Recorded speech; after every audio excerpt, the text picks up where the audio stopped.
Hi everyone, I'm Dr. Swati Chandel and today's topic is कि vitamin D आपकी life को कैसे effect करता है, कैसे ऊपर नीचे कर देता है and it affects the life quality. She is Archana Sharma. She's been working with us for last 3 years and now today इसके द्वारा हम ये बता रहे हैं कि विटामिन डी कैसे परफॉर्मेंस को, वर्क परफॉर्मेंस को, मूड स्विंग्स को, हॉर्मोन्स को, सबको कैसे इफेक्ट करता है. तो दिस इज हर स्टोरी. थोड़ा सा इंट्रोडक्शन हमारे ऑडियंस के लिए सो दैट एवरीबडी नोज कि वो किसको सुन रहे हैं. हेलो एवरीवन, मेरा नाम अर्चना शर्मा है। मैं 23 साल की हूँ और आज मैं आपको बताऊंगी कि विटामिन डी ने मेरी लाइफ को किस तरीके से इफेक्ट किया है, क्या क्या सिम्टम्स मेरी बॉडी में आए हैं। और ये मेरी स्टोरी है, हर किसी की स्टोरी चेंज हो सकती है थोड़ी थोड़ी सी। करेक्ट. सो टेल अस अर्चना कि सबसे पहले विटामिन डी पता कैसे चला कि मुझे टेस्ट करवा लेना चाहिए. सबसे पहले जो स्पेसिफिक सिम्टम होता है वो होता है कि आपको बोन्स में या जॉइंट्स में पेन होगा। करेक्ट. और वो मेरा मतलब स्टार्टिंग में तो था, सबको ये होता है कि कैल्शियम सबसे इंपॉर्टेंट मानते हैं सब लोग, तो कैल्शियम के सप्लीमेंट्स आपको देंगे।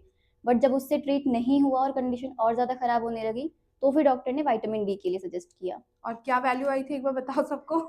उस टाइम मेरी जो वैल्यू थी वो थी 3.7, जो कि बहुत ही ज़्यादा कम है। याद रहे कि 30 होती है नॉर्मल और अर्चना की थी 3, तो 1/10 ऑफ द नॉर्मल.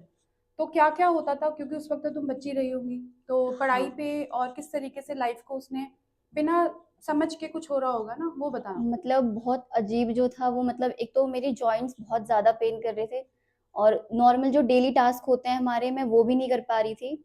और चलने में मुझे ऐसा लग रहा था कि मेरी बोन्स जो है वो मेरी बॉडी का वेट ना ले पा रही हूँ। मतलब ऐसा लग रहा था कि मैं गिर जाऊंगी एकदम से चलते चलते कहीं पर भी। और ओके. दूसरा मतलब नींद, बहुत ज़्यादा मुझे नींद आती थी पूरे टाइम, जैसे मैं थकी हुई हूँ, मेरी एनर्जी बिल्कुल बॉडी में है ही नहीं। पूरी 10 घंटे की नींद लेने के बाद ही मुझे ये लगता था कि मैं अभी तो थक मुझे गई. थकी हुई हूँ, मुझे और नींद चाहिए, मुझे सोना है। पढ़ाई पे कुछ फर्क पड़ रहा था इसका कि याद कर रहे हो, याद नहीं हो रहा है, या कंफ्यूजन हो रही है कि एक टॉपिक दूसरे से मिक्स हो हाँ, रहा है. कंफ्यूजन मतलब बहुत ज़्यादा। मेन तो मेरा ये था कि मैं पढ़ ही नहीं पा रही थी, क्योंकि मुझे पूरे टाइम ऐसा लगा कि मुझे नींद ही आ रही है, तो मैं बस जैसी बुक्स खोल के बैठूंगी तो मेरी आंखें घूमने लगेंगी। This situation is called as brain fog. It is caused by vitamin D deficiency. और सबसे पहले अगर पेशेंट बोन्स में और जॉइंट्स में पेन नहीं बता रहा है तो वो ये भी हो सकता है कि ब्रेन फॉग बोले. एनी अदर थिंग जैसे उदासी, डिप्रेशन, मूड स्विंग्स, चिड़चिड़ापन, इस तरीके का कुछ याद हो तुम्हें? हाँ, मतलब एकदम से अचानक से गुस्सा आ जाना, या कभी ऐसा लगेगा कि बहुत ज़्यादा रोने का मन कर रहा है और मैं बेवजह रो भी रही हूँ। कोई मुझसे पूछा तुम क्यों रो रहे हो, तो मुझे नहीं पता मैं क्यों रो रही हूँ, बस मैं रो रही एक हूँ। किस्सा तो हमारे पास भी है इसका. When she started working in genesis, तो आइडियली यहाँ पे बहुत सारी फीमेल्स काम करती हैं, तो she was also here. But एक था जब ये ऊपर वाला फ्लोर सिर्फ जहाँ पे अभी हम रिकॉर्ड कर रहे हैं, ये सिर्फ रोने के लिए यूज हो रहा था. तो अर्चना ऊपर है, वो रो रही है, उससे पूछा जाएगा कि क्यों रो रही हो, तो there is no reason, and वो बस एक म्यूजिक चला रखा है उसने और वो रो रही है. So this was the state she was in. And after that what happened, tell us. After that मतलब मैंने विटामिन डी हुआ, विटामिन डी टेस्ट शुरू किया। करवाया. फिर उसके बाद विटामिन डी के अपराइज D3 कैप्सूल्स वगैरह मैंने लेने स्टार्ट किए, क्योंकि इंजेक्शन से मुझे थोड़ा डर लगता है, तो मैंने वो नहीं लिया था। तो कंटिन्यूअसली मैंने स्टार्टिंग में पहले लगभग मतलब 10 या 12 दिन तक मैंने कंटिन्यूअसली खाया है, और उसके बाद फिर 1 week, one every week you capsule took. Every week.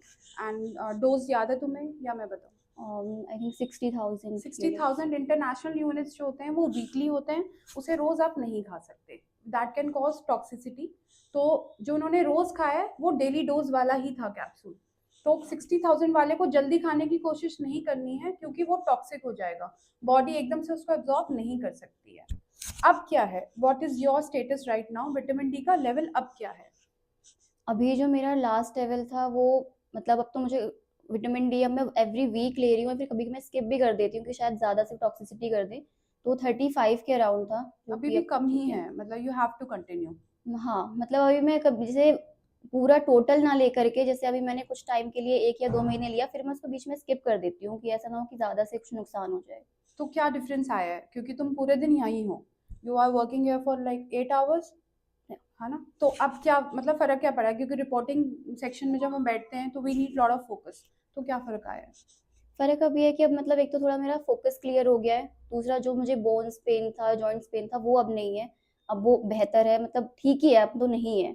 और जो हमेशा नींद आ रही है, लो एनर्जी रह रही है, वो नहीं है अब। अब और मतलब इम्यूनिटी पे फर्क पड़ा है, जैसे पहले अगर हर थोड़ी बात में जुकाम और बुखार हो जाता था, तो अब वो नहीं हो रहा है, या वो हाँ, दिक्कत कभी थी ही नहीं? नहीं मतलब वो ऐसा कुछ खास नहीं था, बस हेडेक कभी-कभार हो जाता था, तो वो भी अब बेहतर है, अब नहीं है।